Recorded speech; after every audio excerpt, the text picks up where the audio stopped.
पहिले मतदार आपण 6 वाजता ज्यांचं लाईव्ह केलं होतं ते आजोबा पहिला मतदानाचा हक्क गाजून आपल्यासोबत आलेले। आजोबा तुम्ही मतदान केलं का? दाखवा जरा। हे बघा एकदम हे आजोबांनी ठरल्याप्रमाणे त्यांचा मतदानाचा हक्क बजावला। 6 वाजता आले होते हे कोलेवाडीत। इथंच अमोल कोले मतदान करणार खासदार। मला सांगा काय सांगाल, यंदा खासदार होणार का तुमचं? हा, खासदार होण्याची आमची अपेक्षा आहे। नाही हा, त्यांनी कामं तशी केलेली आहेत। विरोधी कोणी काही म्हणत तरी पण त्यांनी कामं केलेली आहेत।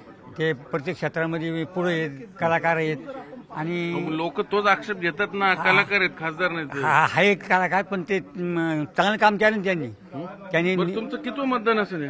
माझं यांना आता दुसरंच मतदान आहे। नाही याला नाही, अगोदर पहिल्यापासून फार मतदान झालं। किती मतदान असेल आतापर्यंत? आता काय आता 81 वर्षाचं वय म्हणल्यानंतर हिशोब करायचा 5-5 वर्षांनी। बघ स्वतः 81 वर्ष वय आहे तरी हट्ट हाच आहे की पहिलं मतदान माझंच झालं पाहिजे आपल्या मतदान केंद्रावर। हा उत्साह मला वाटतं तरुणांना निश्चितच लाजवणारा आहे आणि हीच गर्दी आपण बघू शकतो ह्या मतदान केंद्रावरती सकाळपासून लागलेली आहे।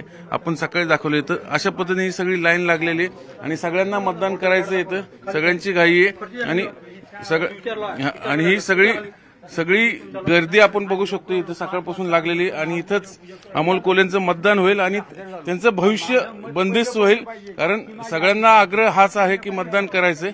पण ही शिरूरची लढत पाहिजे तेवढी सोपी नक्कीच नाहीये। प्रचंड टफ फाईट आहे, कारण विद्यमान खासदार जे आहेत त्यांच्या विरोधात आढळरावांनी प्रचंड रान उठवलेलं आहे। 5 आमदार आढळरावांसोबत आहेत महायुतीचे आणि एकच आमदार अमोल कोलेंसोबत आहे शिरूरचे अशोक पवार म्हणजे शरद पवार गटाचे।